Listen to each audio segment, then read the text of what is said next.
Ya. Assalamualaikum warahmatullahi wabarakatuh. Selamat sore teman-teman, kami kelompok 2 akan mempresentasikan pemaparan materi terkait memahami kekuatan komunikasi verbal dan komunikasi non-verbal. Baik, nama saya Ramadhan Putra. Saya Noval Sandi. Saya Nabila Salwa. Saya Ngecita Putri Aleke. Saya Reza Firmansyah. Saya Ahmad Putri Kosyandi. Di sini akan masuk ke pertama dan dijelaskan oleh rekan saya yaitu Anggun.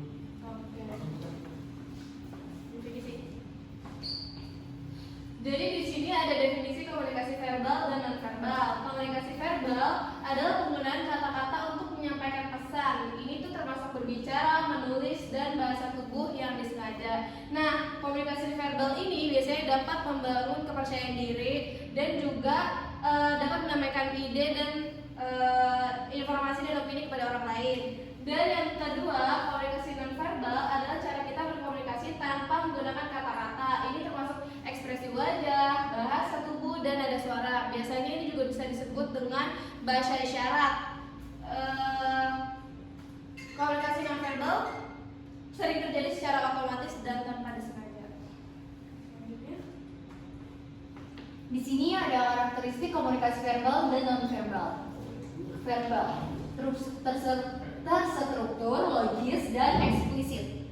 Bersifat kognitif, melibatkan pemikiran dan pemahaman. Dan di sini ada non-verbal, spontan, emosional, dan implisit. Bersifat emotif, melibatkan perasaan dan institusi. Nah, teman-teman, di sini ada aspek pentingnya memahami komunikasi verbal dan non-verbal. Di sini boleh ke bawah ini. Aku masih di kelas lagi. Ada 3 ada lagi nggak coba?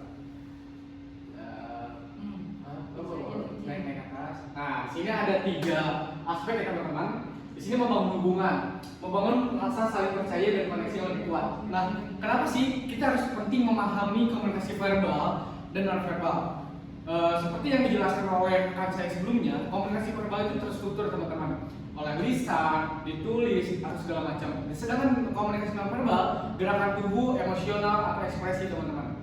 Nah, di saat kita berinteraksi sama orang, untuk membangun kepercayaan orang tersebut, ekspresi kita harus yang bikin nyaman dia, terus juga yang bikin harmonis hubungan, yang terjadinya itu human relation teman-teman. Dan kata-kata kita juga tidak kata-kata yang agresif teman-teman, agar komunikasi yang kita jalankan oleh komunikator kepada komunikan itu secara efektif teman-teman. Lalu yang kedua, ada meningkatkan kejelasan, mencegah kesalahpahaman dan meningkatkan efektivitas pesan.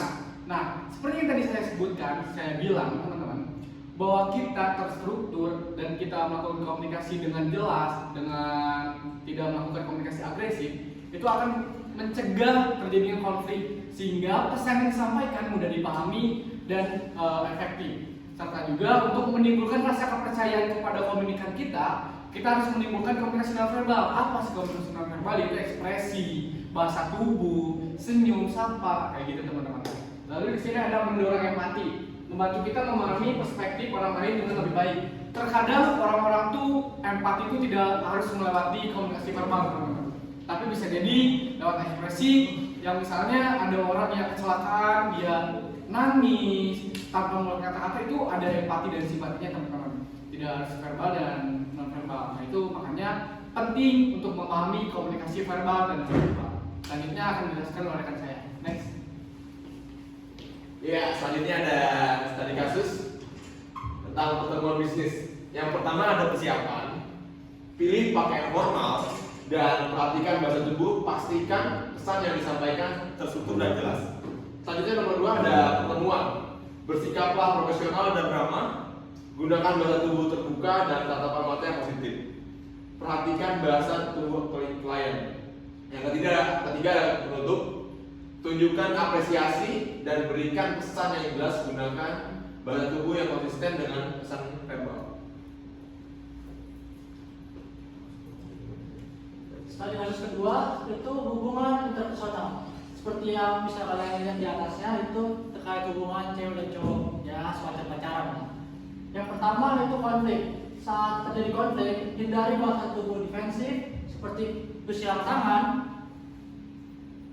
Dengarkan secara aktif dan gunakan bahasa tubuh yang menenangkan. Dipegang pegang tangannya, dengerin apa curhatannya pada hari ini.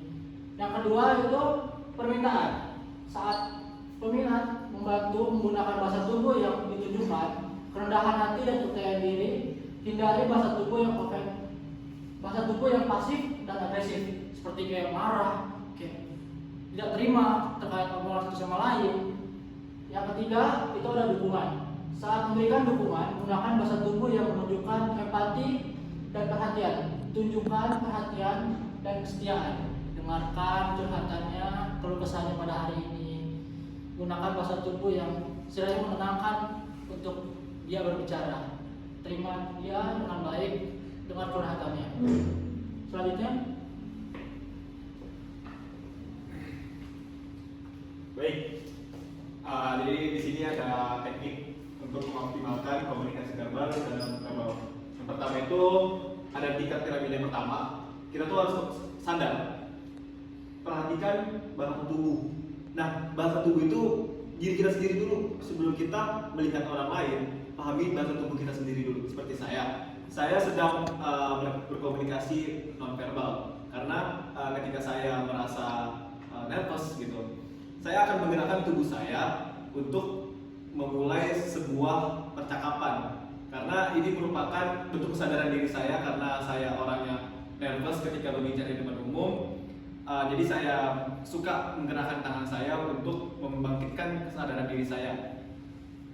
Serta orang lain itu ketika dia berbicara pasti dia akan mengeluarkan gestur. Cara kita melihat dia berbohong atau enggaknya itu bisa dilihat dari gestur muka dia ketika kita berbicara, tapi dia enggak merhatiin tandanya dia itu bosan dengan apa yang sedang kita bahas. Lalu pahami. Yang kedua itu pelajari arti berbagai bahasa tubuh dan nada suara, teman-teman. Tiap daerah nada suaranya itu beda-beda. Orang Sumatera ketika berbicara itu seperti terlihat marah, padahal dalam keseharian orang Sumatera ketika berbicara itu biasa saja. Tapi ketika didengar oleh orang Jawa dengan suara nada yang tinggi, itu bisa saja diartikan dengan suatu kemarahan. Makanya itu kita harus bisa memahami, teman-teman, nada suara dan bahasa tubuh. Ibaratnya kita melihat suku yang ada di Papua ketika berkomunikasi itu suka membawa tombak atau apa, itu karena kebiasaan dia yang berada di alam, teman-teman. Lalu latih kemampuan komunikasi verbal dan non-verbal. Nah, yang nomor tiga itu adalah berlatih. Kita tuh harus melatih public speaking kita. Kita tuh harus bisa melatih cara kita untuk menjadi suatu pembicara yang bagaimana penonton itu tertarik dengan apa yang akan kita omongin. Lalu keempat itu terapkan. Gunakan teknik komunikasi yang efektif dalam berbagai situasi. Saya ingin menekankan bahwasanya berkomunikasi itu tidak selalu harus panjang lebar. Yang penting singkat, padat, jelas. Bagaimana kita menarik suatu audiens agar dia itu tertarik dengan apa yang kita omongin. Jangan kita berbicara panjang lebar, tapi dia tidak paham. Nah, kita tuh harus menerapkan, dan dari terapan itu kita harus belajar menguasai materi, belajar menguasai diri kita sendiri. Bagaimana kita harus bisa mengendalikan diri kita, lalu audiens itu tertarik dengan apa yang kita sampaikan. Jadi ilmu yang kita pelajari itu bisa kita terapkan kepada audiens. Oke, selanjutnya.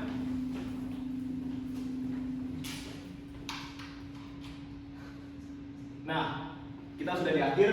Kesimpulan, komunikasi verbal dan non-verbal merupakan elemen penting dalam membangun hubungan yang efektif. Dengan memahami serta mengoptimalkan kedua jenis komunikasi ini, baik itu komunikasi verbal dan non-verbal, kita dapat meningkatkan kejelasan pesan, membangun kepercayaan, dan mencapai tujuan yang diinginkan. Jadi kombinasi antara komunikasi verbal dan non-verbal itu bisa membuat komunikasi itu berjalan sesuai seperti apa yang kita mau.